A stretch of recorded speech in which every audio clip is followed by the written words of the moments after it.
नमस्कार. आधुनिक केसरीमध्ये आपलं स्वागत आहे. आज एक वेगळा विषय आपल्याकडे पुन्हा आलेला आहे चर्चेसाठी आणि तो असा आहे की मुंबई उच्च न्यायालयाने अजित पवार यांचे पुत्र पार्थ पवार यांचं नाव जमीन घोटाळ्याच्या FIR का नाही असा प्रश्न विचारलेला आहे. आणि त्यातून असा एक अधोरेखित झालेला आहे की राज्य सरकार किंवा पोलीस पार्थ पवार यांना वाचवू इच्छितात की काय, असं देखील न्यायालयाला वाटलेलं आहे आणि तसं मत त्यांनी व्यक्त केलेलं आहे. या प्रकरणामध्ये थोडंसं आपण मागे जाऊया की मे 2025 मध्ये एक अमाडिया नावाच्या कंपनीने पुण्याच्या मुंढवा भागातल्या 40 एकर जमिनीचा सौदा केला आणि ही जमीन नंतर असं लक्षात आलं की म्हणजे लक्षात तर ते कोणाच्याच आलं नव्हतं तोपर्यंत, परंतु ही जमीन महार वतनाची जमीन आहे आणि ती अशी त्याची खरेदी विक्री करता येत नाही हे नोंदणी विभागाला नंतर लक्षात आलं. जेव्हा या प्रकरणाची चर्चा सुरू झाली तेव्हा त्यांनी मग हे सगळं म्हणजे फारच अंगलट प्रकरण येऊ शकतं हे लक्षात घेऊन त्यांनी मग नंतर त्या कंपनीने पण तो जमीन खरेदीचा व्यवहार रद्द केला आणि कसं त्याच्यानंतर पार्थ पवार यांना वाचवण्याचे प्रयत्न सुरू झाले. पार्थ पवार यांचे वडील अजित पवार उपमुख्यमंत्री आहेत, आपण सगळे जाणतोच, सत्तेमध्ये आहेत आणि त्यांचं नाव त्यांची ही कंपनी आहे. त्यांची ही कंपनी असल्यामुळं त्यांच्या कंपनीने ह्या गैरव्यवहार केलेला असल्यामुळे पार्थ पवार हे आता सध्या चर्चेत आलेले आहेत. 2019ची निवडणूक हरल्यानंतर त्यांची राजकारणातली चर्चा जवळपास थांबलेली होती, परंतु या प्रकरणामुळे ते पुन्हा एकदा प्रकाशझोतामध्ये आलेले आहेत.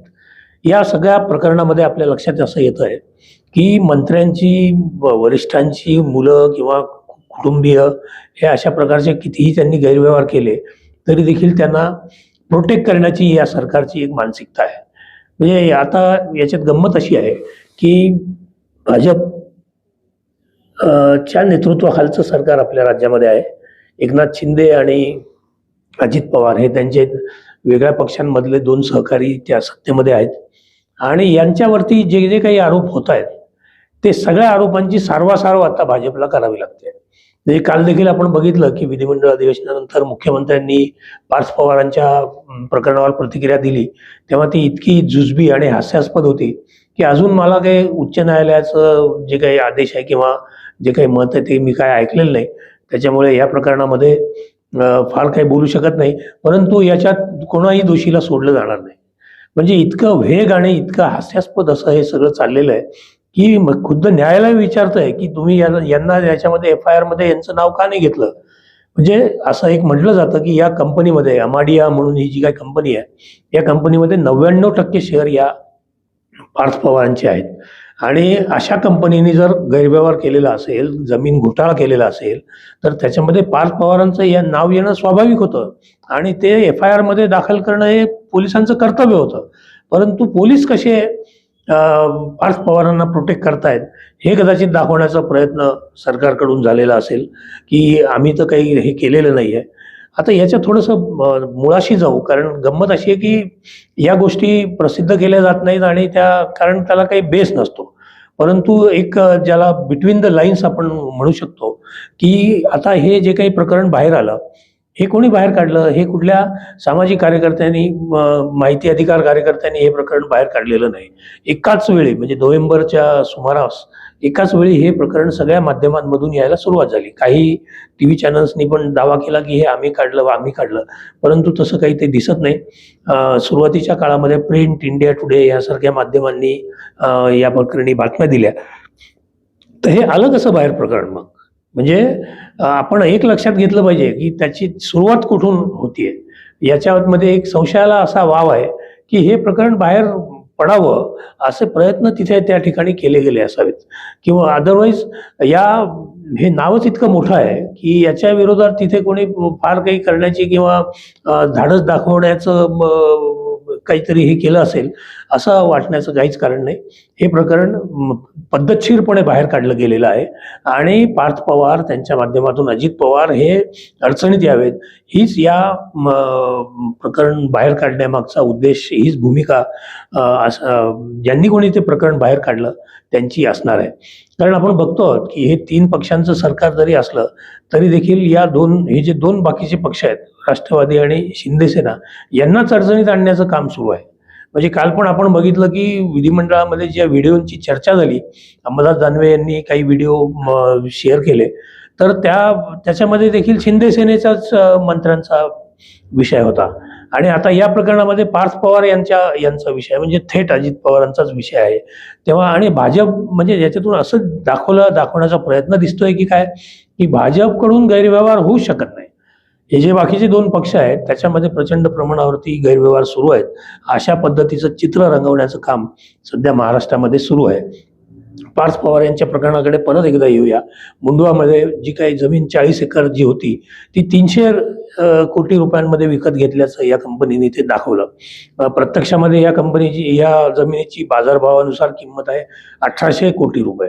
म्हणजे जवळपास ती 6 पट जास्त रक्कम होते. परंतु यांनी 300 कोटी रुपये दाखवली. त्याचंही मुद्रांक शुल्क काय भरलं नाही. त्याच्याबद्दलच्या चौकशा सुरू आहेत. आणि मला एक याच्यामध्ये गंमत वाटते की जोपर्यंत हे प्रकरण होत नव्हतं, म्हणजे बाहेर नाही आलं, तोपर्यंत या नोंदणी विभागाने हा विभाग गाफील कसा राहिला की एक महारवतनाची जमिनीचा व्यवहार होतोय आणि तो व्यवहार कायदेशीर नाहीये, तो तिथेच आपण रोखला पाहिजे, हे या विभागाला कसं समजलं नाही? या सगळ्यांचं उत्तर एकच आहे, पार्थ पवार. म्हणजे यांनी बघितलं की त्यांचं नाव इथे आलेलं आहे, तर यांना चौकशी पण करण्याची त्याची गरज वाटली नाही की बा हे काम असं होऊ शकत नाही आणि तुम्ही हे बेकायदा काम करताय, हे कोणी त्यांना सांगितलं पण नाही. त्यानंतर एक हास्यास्पद स्टेटमेंट परत अजित पवारांकडून आलं की माझा पुत्र नेमकं काय करतोय हे मला सुद्धा माहिती नाही, त्यांनी मला विचारून पण हे केलेलं नाही. म्हणजे ह्याच्यात कोणी कोणावर विश्वास ठेवावा किंवा कोणी कोणावर काय आरोप करावा हे आपण सुज्ञ प्रेक्षकात आपण व्यवस्थित जाणतो की घरामध्ये मुलगा एक खूप मोठं डील करतोय, 300 कोटी रुपयांचं डील करतोय आणि ते त्याच्या वडिलांना माहीत नाही आहे. त्यांच्या परवानगीशिवाय हे सगळं प्रकरण झालं असावं असं विनाकारण वाटण्याचं कारण नाही. कोणी काही जरी याच्यामध्ये बोलत असले तरी हे प्रकरण अजित पवारांना माहिती होतं, या महसूल विभागाला माहिती होतं, मुद्रांक शुल्क वसुली अधिकाऱ्यांना माहिती होतं, या पद्धतीचा गैरव्यवहार होतोय हे सगळ्यांना ठाऊक होतं. परंतु कोणीही त्याच्यामध्ये अडकाठी आणण्याचा प्रयत्न केला नाही. आणि म्हणून दोन्ही शक्यता याच्यामध्ये असू शकतात की अनावधानाने चूक घडलेली असू शकते किंवा त्यांना हेतुपुरस्सरपणे या प्रकरणामध्ये गोल गेलं असावं असं पण लक्षात येऊ शकतं. कारण राजकारण आहे, हे राजकारण कुठल्याही थराला आजच्या काळामध्ये जाऊ शकतं. तेव्हा या जमिनीच्या डीलच्या संदर्भामध्ये खूप शंका घेण्याला वाव आहे. आता एक प्रकरण हे झालेलं आहे. नुकतंच एक प्रकरण जैन वसतिगृहाचं पुण्यातलं शमलं, म्हणजे कसं बसं ते शमलं. त्याच्यामध्ये मुरलीधर मोहोळ यांनी ते सगळं त्याची डील केली होती. परंतु अगदी जैन मुनींपर्यंत आणि जैन समाज संपूर्ण या प्रकरणाच्या विरोधात उभा राहिला की आमचं हॉस्टेल, आम्ही विद्यार्थ्यांचं वसतिगृह विकू देणार नाही, ही ठाम भूमिका त्यांनी घेतली. म्हणून ते प्रकरण परत त्या प्रकरणात सरकारला माघार घ्यावी लागली. हे प्रकरण पार्थ पवारांचं बाहेर आल्यानंतर परत मग ती चौकशा वगैरेंची सगळे फार्स ज्याला म्हणतो आपण ते सगळे सुरू झालेले आहेत. परंतु आता उच्च न्यायालयाने खुद्द उच्च न्यायालयाने हे सगळं म्हणजे पार्थ पवार यांचं नाव तुम्ही का त्यात घेतलं नाही असं विचारल्यामुळे सरकारची आता कोंडी झालेली आहे. म्हणजे त्यांना प्रोटेक्ट करणं आता इतकं सोपं राहणार नाही हे आपल्याला स्पष्टपणे दिसतं. तर याच्यामध्ये प्रॉब्लेम आता असा झालेला आहे की ही जी काही मंडळी आहे या प्रकरणामध्ये गोवलेली, तर या दोन्ही प्रकरणांमध्ये म्हणजे वसतिगृहाचं प्रकरण असेल किंवा पार्थ पवारांचं प्रकरण असेल, तर ह्याच्यामध्ये हे सत्ताधाऱ्यांचा इंटरेस्ट हा सगळा लक्षात आलेला आहे आपल्या, की यांना आता जमीन जुमल्यामध्येच सगळा इंटरेस्ट आहे यांचा. म्हणजे एकीकडे तत्वाच्या गप्पा मारायच्या की हे महाराष्ट्र कसं सुजलाम आहे आणि आता ही वर्षपूर्ती म्हणजे किती वर्षभरामध्ये आम्ही किती मोठा पल्ला गाठलाय आणि किती चांगली कामं केलेली आहेत हे स्वतःच्या तोंडाने जरी ही मंडळी सांगत असली तरी त्या दिव्याखाली काय जळतंय, किती अंधार आहे हे आपल्याला सगळ्यांना माहिती आहे. आणि यांची वृत्ती काय आहे, यांची भूमिका काय आहे, हे एकेका प्रकरणामधून असं हे स्पष्ट होत चाललेलं आहे. वास्तविक अजित पवार यांनी जर अशी भूमिका घेतली असती की नाही, गैरव्यवहार मी खपवून घेणार नाही, कोणाचाही असो, असा जर त्यांनी स्टँड घेतला असता तर कदाचित वाटलंही असतं की नाही, आता थोडंसं प्रशासन हे कायदेशीर आणि योग्य मार्गाने चाललेलं आहे. परंतु आपल्याला सगळ्यांना माहिती आहे, महाराष्ट्राला माहिती आहे की त्यांच्या अजित पवारांवरच 40,000 कोटी रुपयांच्या 70,000 कोटी रुपयांच्या गैरव्यवहारांचे आरोप झालेले आहेत. आणि त्यांना नंतर क्लीन चिट देण्यात आलेली आहे जेव्हा ते सरकारमध्ये आले. अशा पद्धतीने हे सगळं चालू आहे. अगदी आपण अशोक चव्हाणांपासून सगळ्या नेत्यांचं जरी बघितलं की या सगळ्यांवरती आरोप झालेले आहेत आणि गंभीर स्वरूपाचे आरोप आहेत. परंतु ते जेव्हा भाजपमध्ये दाखल झाले त्याच्यानंतर त्यांच्यावरचे हे सगळे आरोप पुसले गेलेले आहेत. आता हे सरकारमध्ये सहभागी आहेत, त्यांनी भाजप सरकारला पाठिंबा दिलेला आहे अजित पवारांनी. त्याच्यामुळे आता यांचे देखील सगळे जे काही गुन्हे आहेत, यांचे जे काही यांच्यावरचे सगळे जे आरोप आहेत ते सगळे आरोप पुसले जाणार आहेत, याची शक्यता जास्त आहे. फक्त या ताज्या प्रकरणामध्ये आता उच्च न्यायालयाने ही टिप्पणी केल्यानंतर पार्थ पवार यांचं नाव म्हणजे पोलिसांच्या वतीनं न्यायालयात असं सांगण्यात आलं की अधिकृत कागदपत्रांवर त्यांचं नाव कुठेच नाही आहे. म्हणजे अमाडिया कंपनीचे ते सर्वेसर्वा आहेत, हे सगळं जगजाहीर असताना कागदपत्रावरती त्याचं नाव नाही आहे, असं कसं होऊ शकतं? म्हणजे ज्या कंपनीच्या रजिस्ट्रेशनच्या वेळेसच त्यांचं नाव तिथे आलं असणार आहे, परंतु नंतर मग मी राजीनामा बॅकडेटमध्येच दिलेला असेल, अशा पद्धतीचे अनेक मार्ग यांच्याकडे आहेत.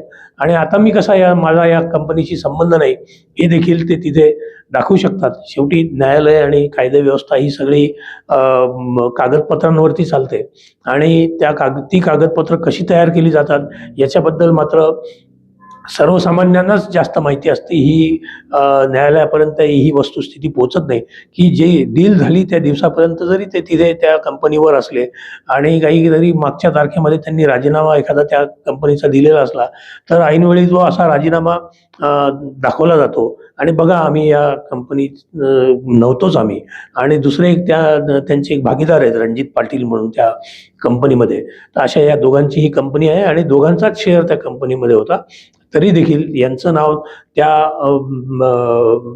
FIR मध्ये कुठल्याही दाखल झालेलं नाही. सर्वसामान्य माणसाची जर ही डील असती किंवा ही कंपनी असती तर त्याच्याबद्दल असं झालं असतं का? तर मुळीच नाही. म्हणजे परिस्थिती इतक्या थराला गेलेली आहे की अगदी निरपराध लोकांना देखील याच्यामध्ये गोवायला कोणाला काही चुकीचं वाटत नाही. परंतु प्रत्यक्ष जो त्याच्यामध्ये ज्यांनी गैरव्यवहार केलेला आहे त्याला क्लीन चिट देण्यातही यांना काही गैर वाटत नाही. हे किती भयंकर आहे. म्हणजे सर्वसामान्य माणूस जर आपले एखाद्या भूखंडासाठी म्हणून तो रजिस्ट्रीसाठी गेला तर त्याला तिथे सगळे म्हणजे अगदी तिथल्या दलालांच्या दलालीसह सगळी रक्कम त्याच्या खिशातून वसूल केली जाते आणि मुद्रांक शुल्क वगैरे नियमानुसारच ते तर घेतलंच जातं. या प्रकरणामध्ये ते का घेतलं गेलं नाही? आणि या प्रकरणामध्ये जी 1800-2000 कोटी रुपयांची जमीन आहे किमतीची, ती 300 कोटी रुपयांमध्ये विकण्याची डील कशी काय होऊ शकते? हे सगळे प्रश्न सर्वसामान्यांच्या मनात आहेत आणि त्याची उत्तरं मिळण्याची शक्यता ही धूसर आहे. त्याचं कारण असं आहे की या सगळं हाय प्रोफाईल ही सगळी मंडळी आहे आणि या हाय प्रोफाईल मंडळींनी हे जे काही गैरव्यवहार केलेले आहेत तर ते गैरव्यवहार बाहेर कसे आले? ते गैरव्यवहार बाहेर आले आणि हे यांचं अडचणीत येणं कोणाच्या फायद्याचं आहे हे देखील आपल्याला या सगळ्या प्रकरणामधून दिसतंय. एकूणात भाजपचा या सगळ्या गोष्टींवरती वरचष्मा आहे, वरपगडा आहे आणि त्याच्यामुळे या गोष्टी वरचेवर आता होत राहणार आहेत. गैरव्यवहार हे बाहेर आले की लगेच त्याला शिक्षा, हा मात्र काही संदेश या सगळ्या प्रकरणातून जात नाही आहे. कारण एकीकडे फडणवीसांना हे दाखवावं लागतंय की या दोन्ही पक्षांना मी सांभाळून पुढे चालतोय आणि दुसरीकडे याच दोन पक्षांची चे प्रकरणं हे चव्हाट्यावर येत आहेत. याच काळामध्ये आपण बघतो आहोत की खडसेंचं पण आपण त्यांना पण न्यायालयाने दोषमुक्तीचा त्यांचा अर्ज फेटाळलेला आहे. तर हे सगळे जे काही गैरव्यवहार आहेत या गैरव्यवहारांमध्ये कोण कोण गुंतलेले आहेत आणि त्यांना कोणाकोणाचे आशीर्वाद आहेत?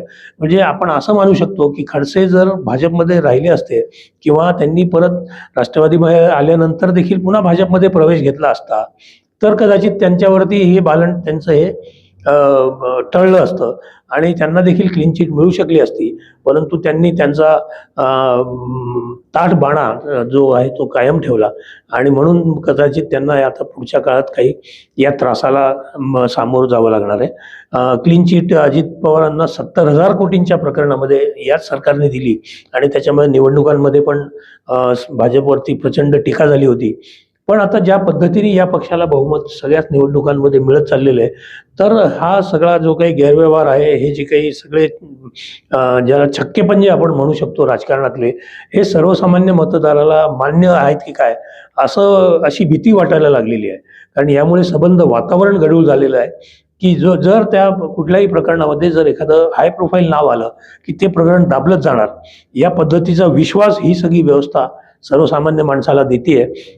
आणि याच्यातून मार्ग जर काढायचा असेल तर आता एकमेव आशा राहिलेली आहे, ती म्हणजे न्यायालयांची. की न्यायालयाने आज ज्या पद्धतीने पार्थ पवारांचं नाव या खटल्यामध्ये का नाही असा सवाल केला, तर याच पद्धतीचा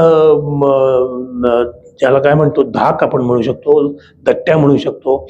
तर त्याशिवाय ही मंडळी काय म्हणजे सरळ मार्गाने चालणार नाहीत. न्यायालयाने जर याच्यामध्ये म्हणजे शेवटी काय की प्रत्येक वेळेस आपण पुन्हा न्यायालयावरच ती सगळी जबाबदारी टाकत असतो. ही जी काही सत्ताधारी मंडळी आहे, ही जी काही प्रशासन आहे, यांनी मात्र सगळे गैरव्यवहार करत बसायचे आणि न्यायालयानेच त्यांचे कान सतत टोचत राहायचे. अशा पद्धतीची ही व्यवस्था निर्माण झालेली आहे. आणि आता या प्रकरणामध्ये आपल्याला आता बघावं लागेल की पार्थ पवार यांचं नाव न्यायालयाने कान टोचल्यानंतर तरी या प्रकरणामध्ये FIR मध्ये घेतलं जातंय की नाही. आणि म्हणजे केवळ असं एक प्रकरण नाही आहे, हे जिल्ह्यात तालुक्यात अशी अनेक प्रकरणं उद्भवत आहेत आणि त्याच्यामधून दिसतंय आपल्याला की यांचे सत्ताधारी पक्षांमधले आमदार असतील, खासदार असतील, जसं की मुरलीधर मोहोळांचं झालं, अशा पद्धतीच्या गोष्टी सगळ्या समोर येत आहेत.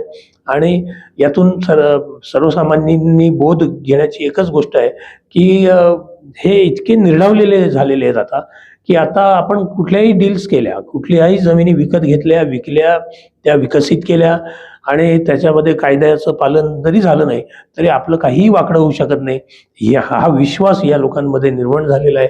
आणि हे निर्डावलेले लोक उद्या तुमच्या आमच्या जमिनींवर पण डोळा ठेवल्याशिवाय राहणार नाहीत. यांना जर आपण असंच माफ करत राहिलो तर ही मंडळी अक्षरशः बेफाम सुटेल आणि सगळ्या पातळ्यांवरती हे गैरव्यवहार आपल्याला दिसू लागतील. एवढंच मला आत्ता वाटतं. हे अत्यंत गंभीर प्रकरण आहे. सरकारने पण ते गांभीर्याने घ्यावं आणि यामध्ये नेमकं दोषी कोण आहे हे याची चौकशी आणि ती शिक्कामोर्तब करावं आणि त्याच्या विरुद्ध योग्य ती कारवाई करावी, एवढीच अपेक्षा आपण सगळे नागरिक म्हणून करू शकतो. धन्यवाद.